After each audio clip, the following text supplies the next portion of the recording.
जी hello दोस्तों। उम्मीद है आप लोग ठीक होंगे। दोस्तों, एक स्टेटमेंट मेरी नज़र से गुजरी जो कि जो चीफ मिनिस्टर हैं वो यूपी के, उत्तर प्रदेश के, जनाब योगी आदित्यनाथ, उनकी स्टेटमेंट थी। आपको पता है योगी साहब जो हैं is very popular person, for he is known for so many of his popular statements at home. वो ख़ास किस्म का सैफरन ड्रेस पहनते हैं। ही इज़ वेरी क्लोज, जिसे कहते हैं ना, आरएसएस बीजेपी के कोर वो एक एक शख्स हैं। उन्होंने एक स्टेटमेंट दी जिसको मुझे बड़ा हैरानगी हुई कि पाकिस्तान के फॉरेन ऑफिस ने उसका जवाब दिया। उन्होंने जो स्टेटमेंट दी योगी आदित्यनाथ ने, कि उन्होंने कहा जनाब कि हम जो है वो सिंध जो है उसको भी ले सकते हैं। अच्छा, ये बड़ा क्वेश्चन है। उन्होंने कहा जी हम, ये कोई मसला ही नहीं है हम सिंध को ना ले सकें। अब सिंध जिसे वो कहते हैं ना, और वो सिंधी जो कम्युनिटी है इंडिया के अंदर, उनको कहते हैं जी उनको बताने की ज़रूरत है हिस्ट्री का। और वो कहते हैं जी उनको बताना है कि वो कितना, उनकी जो सेट जैसे कहते हैं ना कि हिस्ट्री कितनी पुरानी है। और उन्होंने कहा जी कि अगर क्या नाम है उसका, श्री राम साहब की जो जन्मभूमि है उसे 500 साल पहले लेके जाया जा सकता है, तो हम सिंधु को क्यों नहीं, जो सिंध प्रोविंस है पाकिस्तान में, उसको क्यों नहीं लेके ले सकते। That is something very offensive statement. और उन्होंने कहा कि, और वो भी जारी बात है, आपको पता है कि जो उन्होंने जो जन्मभूमि है राम की, जो कि बाबरी मस्जिद की साइट पे थी, अब वो टेम्पल बन गया है। और वो कहते हैं जी 500 साल पुरानी हिस्ट्री हमने बदल दी है, तो सिंध क्या चीज़ है। और वो कह रहे हैं 500 साल बाद वहाँ पे लॉर्ड राम का जो मंदिर है वो अयोध्या में बन रहा है। और जिसे वो कहते हैं ना, ये भी एक है, मतलब ये एक बड़ी, मेरे लिए तो बड़ी अस्टॉनिशिंग चीज़ है। अच्छा, ये तो उन्होंने कह दिया।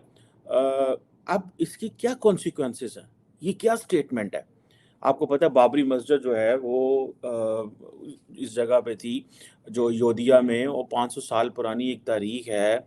और उसको पहले वो डिमोलिश किया गया, अभी उन्होंने सुप्रीम कोर्ट से सारा वो कर लिया, इजाज़त वगैरह हो गई।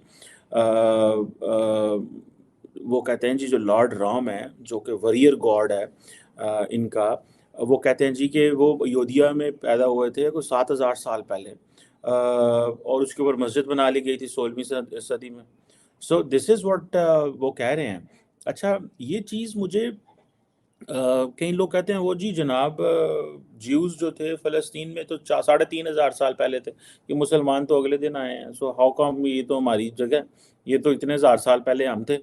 अच्छा, ये जो क्लेम है that's very astonishing to make, but there is a sizeable section of Indian society and people in India, the Hindu community is doing exactly जो कि योगी साहब ने कहा।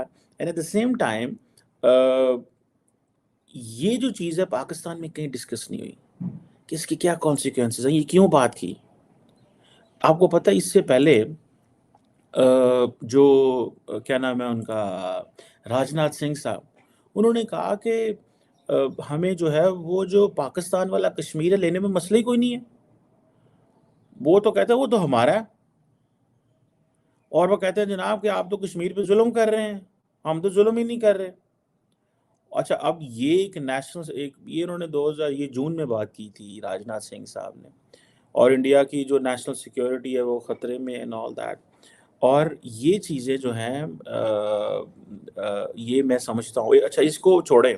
एंड देन अमित शाह साहब, अमित शाह आपको पता है इज़ अ कोर, ठीक है जी, जिसे वो कहते हैं ना, वो है एक शख्स है, is everything in the BJP, prime minister Modi, Amit Shah साहब, राजनाथ सिंह साहब, जो पीछे साइलेंट बैठ के काम कर रहे हैं, अजीत दोवल साहब, एंड देन डॉक्टर जो जयशंकर साहब हैं, he is the face of them, international face है उनका, जो सारी जो Hinduism religiosity, Indian foreign policy, और वो जो इंडिया एंड जो हिंदू रिलीजन का जो मिक्स करके आजकल जो फॉरेन पॉलिसी जो दुनिया को बताई जा रही है, लेकिन यहाँ पे कुछ सीरियस ले नहीं रहा पाकिस्तान में। उसकी वजह क्या है, उस पर बात करते हैं। पाकिस्तान की जो स्पोक्स पर्सन है फॉरेन ऑफिस की, मुमताज़ ज़हरा बलोच साहबा, उन्होंने कहा है जी कि हम बड़े हाईली इररिस्पॉन्सिबल स्टेटमेंट है चीफ मिनिस्टर जो यूपी के हैं।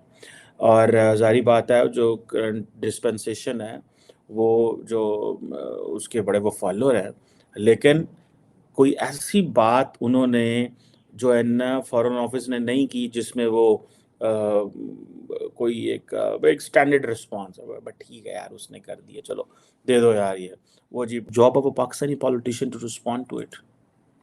लेकिन पाकिस्तानी पॉलिटिशियन क्यों जवाब नहीं देते, आपको पता है इस चीज़ का?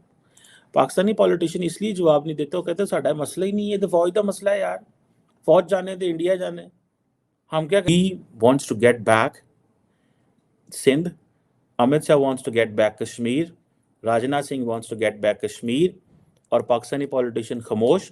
और तालिबान अमेरिका कह रहे हैं कि हुकूमतें तुम्हारी, खुदा हमारा, और बाद में जाकर गोडे गिटे बैठ जाते हैं, कहते हैं यार की कर रहे हो उसकी थोड़ी तस्वीर लाते। ठीक है, सो वी और वो इमरान खान था, वो कहता ही सामा बिन लादेन शहीद है, 40,000 टीटीपी के बंदे ये मुल्क। यार मैं तो हैरान होता हूँ कि at times this Pakistan is full of double personalities. सियासतदानों को तमीज पता ही नहीं है यार वो क्या कर रहे हैं। टीटीपी के 40,000 बंदा अंदर आने दिया दहशतगर्दों का। अमेरिका जाके आया अलकायदा ट्रेनिंग दसी देंदे रहे, पता ही नहीं। ईरान जाके क्या आया कि हम तो आपको, हमारे बंदे, हमारी इस्टेब्लिशमेंट तो आपको मारती है, डीजी आया से नाल बेटा। ठीक, सो ये चीजें मैं I am just talking so frank and talking just like what I believe one should have a clarity. And when it's the job of every politician to talk and to give a sober response to CM Yogi. वो क्या कर रहे हैं। बात करेंगे भारत की एक बार फिर, और बात करेंगे हम योगी जी की। जी हाँ, ये यूपी के जो है वो चीफ मिनिस्टर हैं, और बहुत बार लोग ये भी कहते हैं कि मोदी जी जब मतलब अगली बार या उससे अगली बार जब भी इलेक्शन होंगे और मोदी जी ने अगर इलेक्शन में हिस्सा ना लिया और वो प्राइम मिनिस्टर ना हुए, तो फिर शायद योगी जी जो है वो प्राइम मिनिस्टर ऑफ भारत जो है के तौर पर सामने आएंगे। खैर, हम आपको ये बता रहे थे कि जी योगी जी ने एक स्टेटमेंट दिया, उसमें उनका कहना ये है कि हम यानी कि इंडिया जो है, भारत जो है वो जल्दी सिंध भी ले लेगा पाकिस्तान से। जी हाँ, उन्होंने कहा कि सिंध भी जो है वो हिंदुस्तान का हिस्सा है और वो सिंध को वापस ले लेंगे। उसके साथ जी अमित शाह को भी सभी जानते हैं, और काफी पाकिस्तान में और हर जगह पे अमित शाह साहब भी जो है काफी फेमस है। उनका कहना ये है कि हम कश्मीर ले लेंगे। उससे पहले भी कई मिनिस्टर्स जो हैं, राजनाथ सिंह साहब और कई दूसरे जो हैं, वो ये कह चुके हैं जी हम कश्मीर ले लेंगे। अब योगी जी ने कहा कि हम सिंध ले लेंगे, और इसी तरह की बातें चल रही हैं। लेकिन मैं ये कह रही हूँ कि मतलब आप लोग इधर इस्लामाबाद की तरफ कोई नहीं आ रहा है, क्योंकि मैं इस्लामाबाद में रहती हूँ। तो फिर इस्लामाबाद लेने के लिए आपके कौन से मिनिस्टर आ रहे हैं? मतलब हद होती है यार। मैं मतलब आप लोगों ने मजाक बना के रखा हुआ है। अभी तो कश्मीर के ऊपर ही हम लोग कश्मीर कश्मीर कश्मीर कर रहे थे, तब आप लोग सिंध में पहुंच गए। अब आप लोग कह रहे हैं हमने सिंध भी ले लेना है। तो फिर पाकिस्तान के पास बचेगा क्या? इसलिए कि वो केपी के जो है वो तो ले लेंगे। वो तालिबान कह रहे हैं कि वो, आपने देखा है ना, रॉकेट लॉन्चर रख के चल रहे होते हैं जी। तो वो उन्होंने कहा है कि वो ले लेंगे तालिबान जो है, यानी कि टीटीपी वाले बोले तो। जी हाँ, तहरीक तालिबान पाकिस्तान, उनका कहना है कि जी केपी के हमारा है, और सिंध के आपकी तरफ से अब योगी जी ने कह दिया कि सिंध उनका है। उसके बाद जी कहा गया कि कश्मीर भी जो है, आपके यहाँ के मिनिस्टर्स और लोग कहते हैं कि कश्मीर भी ले लेंगे। तो फिर बचेगा क्या? मतलब पंजाब ही रह जाएगा यहाँ पे। तो पंजाब जो है वो भी ले लीजिए। फिर पंजाब जो है वो भी, मतलब आप लोग, आपके यहाँ पंजाबी भी तो बहुत है ना, हमारे साथ पैरालिस्ट भी आते हैं और कई लोग। तो फिर मुझे कुछ समझ नहीं आ रही। अगर ये सब कुछ आप लोग ले लेंगे, सारा पूरा का पूरा पाकिस्तान दोबारा ले लेंगे, तो ये तो फिर बन जाएगा अखंड भारत। बहरहाल इसके बीच में इस्लामाबाद आप लोगों ने फिर भी काउंट नहीं किया है, जहाँ पे मैं हूँ, और मेरे ख्याल है करेंगे भी नहीं। इसलिए इसलिए इस जन्म में तो मुझे नहीं लगता कि मैं भारत के चक्कर लगाऊंगी या भारत का विजिट कर पाऊंगी। लेकिन खैर कोई बात नहीं। मगर बात सारी ये है कि यहाँ पे जिस तरह के लोग रहते हैं, जिस तरह के माइंडसेट के लोग रहते हैं, तालिबानी माइंडसेट के लोग रहते हैं, और कहा ये जाता है कि जी आजकल तो टीएलपी वाले बड़े फेमस हैं। हर दूसरा जो पाकिस्तानी है वो फैन है टीएलपी का। तो आप सोचिए, इस तरह के जिहादी माइंडसेट के लोग अगर आप अपने साथ मिला लेंगे, जो कहीं भी रहते हो, पंजाब में रहते हो, केपीके में रहते हो, सिंध में रहते हो, जहां मर्जी रहते हो, आप उनको अगर अपने साथ मिला लेंगे तो फिर सोचिए कि आपके यहाँ हर रोज ही मतलब कुछ ना कुछ चल रहा होगा, कोई ना कोई तमाशा वहां पे खड़ा हुआ होगा। तो थोड़ा सा गौर कीजिए, थोड़ा सा सोच समझ के, मतलब ऐसे एकदम से इमोशनल होके इस किस्म की स्टेटमेंट ना दीजिए। वैसे भी पाकिस्तान अलग ही होना चाहिए, अखंड भारत नहीं बनना चाहिए, इसलिए कि तभी तो हम लोग बातचीत करेंगे ना, तभी तो हम लोग लड़ाई झगड़ा भी करेंगे और एक अच्छा सा माहौल बना रहता है ना। डिबेट्स में भी आपने देखा है, बड़ा मजा आता है, एक तरफ पाकिस्तानी और एक तरफ भारतीय बैठे होते हैं, उसके बाद जो तू मैं चल रही होती है, तो उसमें देखे मजा ही और होता है। अब मैंने योगी आदित्यनाथ चीफ मिनिस्टर उत्तर प्रदेश ने कुछ ऐसा बोला कि पूरे पाकिस्तान को लग गई मिर्ची, और पाकिस्तान के एक्सटर्नल अफेयर्स मिनिस्ट्री यानी कि मोफा, जिसे मिनिस्टर ऑफ फॉरेन अफेयर्स बोलते हैं, उसकी स्पोक्स पर्सन जिनका नाम है मुमताज जहरा बलूच, उन्हें बाहर आकर के स्टेटमेंट देना पड़ा। पहले तो मैं बताता हूं आपके चीफ मिनिस्टर योगी जी ने बोला क्या। योगी जी ने ये बोला कि जब हम 500 साल बाद राम मंदिर वापस ले सकते हैं तो हम सिद्ध क्यों नहीं ले सकते। कुछ गलत तो नहीं बोला। मैं इसको, जो उन्होंने पॉलिटिकल स्टेटमेंट दिया या जो उन्होंने स्टेटमेंट दिया, मैं उसके खिलाफ या फेवर में नहीं हूं। मैं ये बता रहा हूं कि ले सकते हैं, ये उन्होंने सही बोला। जब हम चाहते, अगर हम 71 में, तो हम पूरा बांग्लादेश ले सकते थे, लेकिन हमने नहीं लिया। हमारे कंट्री में क्या बोलते हैं, जैसे बोलते जमीन की भूख नहीं, हम इंसाफ के लिए काम करते हैं। बंगालियों के साथ इंसाफ नहीं हो रहा था, हमने उनको आजादी दिलवा दी। चाहते तो हम उसी समय सिंध भी ले सकते थे, करगिल टाइप में भी ले सकते थे, कोई प्रॉब्लम नहीं थी। लेकिन हाँ, हमारा इरादा है या नहीं है, ये भी हमारे योगी जी ने नहीं बोला कि हम लेंगे कि नहीं। उन्होंने सिर्फ बोला कि हम ले सकते हैं। अगर हमने राम जन्मभूमि लिया 500 साल बाद, तो हम सिंध भी ले सकते हैं। ये कि हम लेने जा रहे हैं, ऐसा उन्होंने कुछ नहीं बोला। बट स्टिल, तो ये मुमताज जहरा बलूच जो है, बेचारे, इनके बाप दादा ही मार खाए बैठे हैं पाकिस्तानी आर्मी से, तो ये भी, इनके पीछे भी 4 पाकिस्तानी आर्मी के बैठे होंगे। बलूच है ना, तो बलूचों को तो बहुत मारती है पाकिस्तानी आर्मी, तो ये भी ऐसे ही बोल रहे होंगे। खैर, इन्होंने बोला कि पॉलिटिशियन के प्रोवोकेटिव जो रिमार्क्स हैं, that are inspired by assertion of Akhand Bharat and reflect the perversive view of history. We condemn the highly irresponsible remarks made by Chief Minister of Uttar Pradesh. अच्छा मैडम, एक बताइए, ये perversive remarks किसे बोले आपने? ये जो बुरहान वाली ट्रेन चली थी, वो perversive नहीं थी। एक हमारे चीफ मिनिस्टर ने एक स्टेटमेंट दिया कि हम ले सकते हैं, लेंगे ऐसा नहीं है।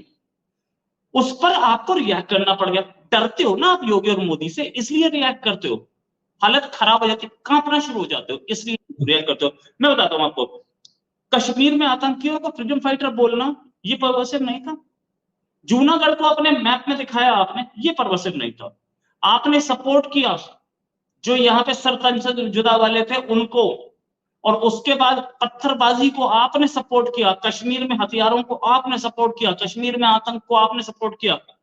और उसके बाद इन्होंने बोला BJP RSS combined to further the divisive and parochial political agenda. अरे यार, बीजेपी आरएसएस को आप ऐसा दिखाते हो जैसे पता नहीं कितने बड़े गुंडे हों। गुंडे आपने पाल रखे हैं।